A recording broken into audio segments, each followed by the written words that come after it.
अगर उनका बेटा जहर खाया हुआ था तो उनको यहाँ पे लाके गाड़ने की क्या ज़रूरत। सबसे पहली चीज़। दूसरी चीज़ है कि अकेले एक महिला ये काम नहीं कर सकती, ये किसी अकेले व्यक्ति का काम नहीं है। ये यही घर है जिस घर ने हड़कंप मचा के रखा हुआ है। अगर वो लाश वहाँ बदबू नहीं करती वहाँ पे, तो किसी को पता ही नहीं चलता कि सौरभ यादव कहाँ हैं, किसी को भनक तक नहीं लगती। ये कब्र जो दिख रही है, इसी के सामने जो ये सफ़ेद कलर का घर दिख रहा है, इसी घर से किसी लाश की बदबू आ रही है, बहुत तेज़ से आ रही है, जिसके चलते इस गांव में हड़कंप मच गया है। अब इस चीज़ को कवर करने के लिए, इसी चीज़ को दिखाने के लिए हम और हमारी पूरी टीम यहाँ प्रतापगढ़ जनपद के जेठवारा थाना क्षेत्र के ये सरियापुर गांव में हम लोग आए हुए हैं और आप लोगों को इस पूरा प्रकरण का एक बार सारी चीज़ें आप लोगों को दिखा रहे हैं। ये जो घर दिख रहा है, इसी घर से एक लाश की बदबू बहुत ही तेज़ी से आ रही, बहुत ही ज़ोर से आ रही है। ये देख रहे हैं, ये घर सरियापुर ग्राम के सुषमा देवी का ये घर है, जो कि अकेले ही रहती हैं। ये कमरा जो आपको दिख रहा है, इसी कमरे से बदबू जैसा फील हो रहा है। ये गांव वालों ने जब अभी हम लोगों को बताया कि भैया इसी में से आ रही है, और जो मौके पे आ सकता है वो आके पता कर सकता है कि आ रही है कि नहीं आ रही है। ये सरियापुर ग्राम सभा प्रतापगढ़ जनपद के जेठवारा थाना क्षेत्र के अंतर्गत ही आता है।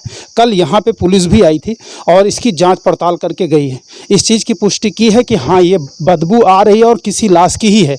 अब किस चीज़ की लाश है, कहाँ कैसी लाश है, इस चीज़ के बारे में अभी पुलिस ने कोई पुष्टि नहीं की है। अब आप लोगों को पूरा मैटर बताते हैं। सुषमा देवी का एक इकलौता लड़का जिसकी उम्र 25 साल, जिसका नाम है सौरभ यादव, और उस बच्चे के लापता होने की कुछ दिन पहले खबर आई थी। अब मैटर ये है कि जब इनके बच्चे की लापता होने की खबर आई और कुछ दिन पहले इनकी यहाँ की महिला गायब हो गई, घर पे ताला लग गया। ये इधर भी लगा हुआ है और ये दिखा सकते हैं उधर भी ताला लगा हुआ है। चारों तरफ ताला लगा करके ये फरार हैं। आज पता चला हुआ है कि ये लोग इधर उधर मार्केट में दिखे हुए हैं।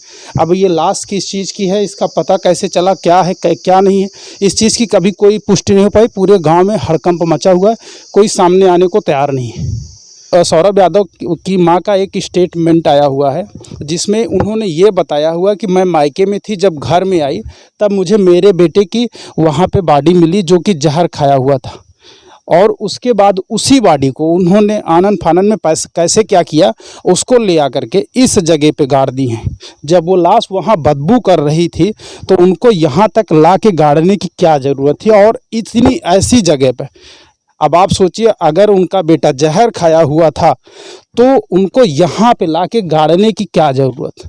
सबसे पहली चीज़। दूसरी चीज़ है कि अकेले एक महिला ये काम नहीं कर सकती, ये किसी अकेले व्यक्ति का काम नहीं है। ये एक रिश्ते को अपने आप में तार तार कर रहा है। लोग ना भरोसा छोड़ देंगे माँ पे कि अगर एक माँ अगर अपने बेटे को ऐसे कर सकती है तो यह बहुत बड़ी सोचने वाली बात है।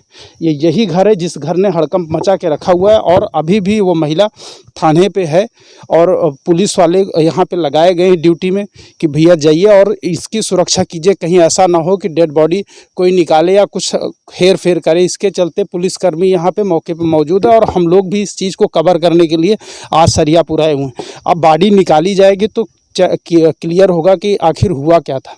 पोस्टमार्टम होगा, पोस्टमार्टम में बहुत सारी चीज़ें आएंगी।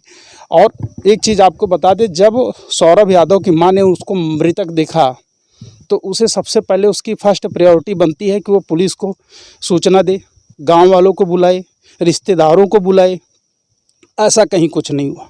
वो स्वयं से अपने ही उस पे ले करके आई और यहाँ ला करके गाड़ दी, कहीं और नहीं। ऐसे चुप के स्थान पे ले आई कि किसी को भनक ना लगे। अगर वो लाश वहाँ बदबू नहीं करती वहाँ पे, तो किसी को पता ही नहीं चलता कि सौरभ यादव कहाँ हैं, किसी को भनक तक नहीं लगती। धन्यवाद।